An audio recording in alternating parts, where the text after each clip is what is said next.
C'est l'un des Mahorais qui a côtoyé toutes les disciplines sportives.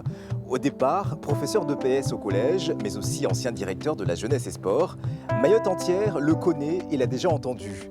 Le grand commentateur sportif, Jean-Claude Novou, nous raconte ses premières fois.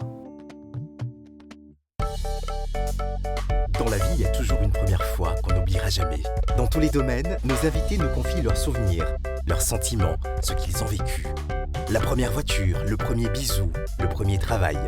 Ils nous disent tout, ils se dévoilent pour vous dans La première fois.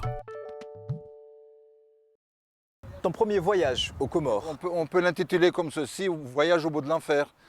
Le collège de Moroni où il n'y avait pas de sanitaire, très peu de douches et puis il y avait une pénurie d'eau. À la Grande Comore à cette époque-là, c'était en 1960, 25 septembre 1960, mon premier voyage donc, où il a fallu tout recommencer, abandonner la famille. Comme j'étais le chouchou de ma mère, vous comprendrez sans doute le malheur que j'ai vécu pendant toute une année là-bas. Mais l'enseignement était correct, il y avait une discipline qui régnait là-bas, jamais de problème.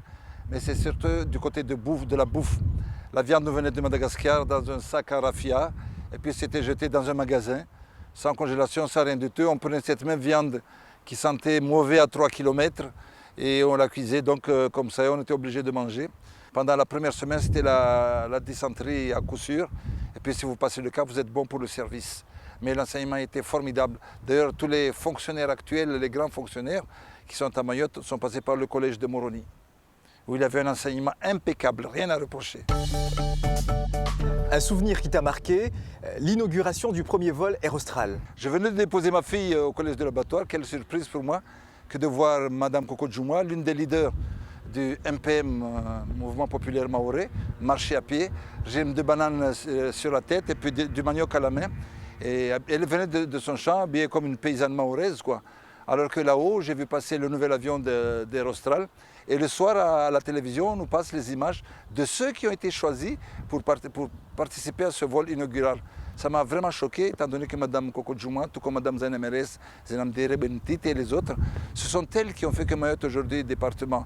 Elle n'a pas fait partie de ces personnes qui ont été à ce vol inaugural, parce qu'on m'a donné comme excuse, elle ne parle pas français.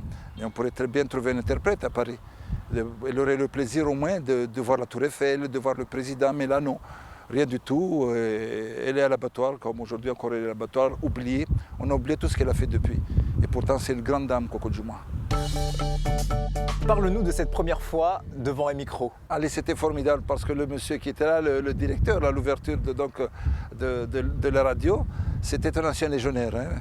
Et puis il est devenu directeur, on l'a affecté à Mayotte.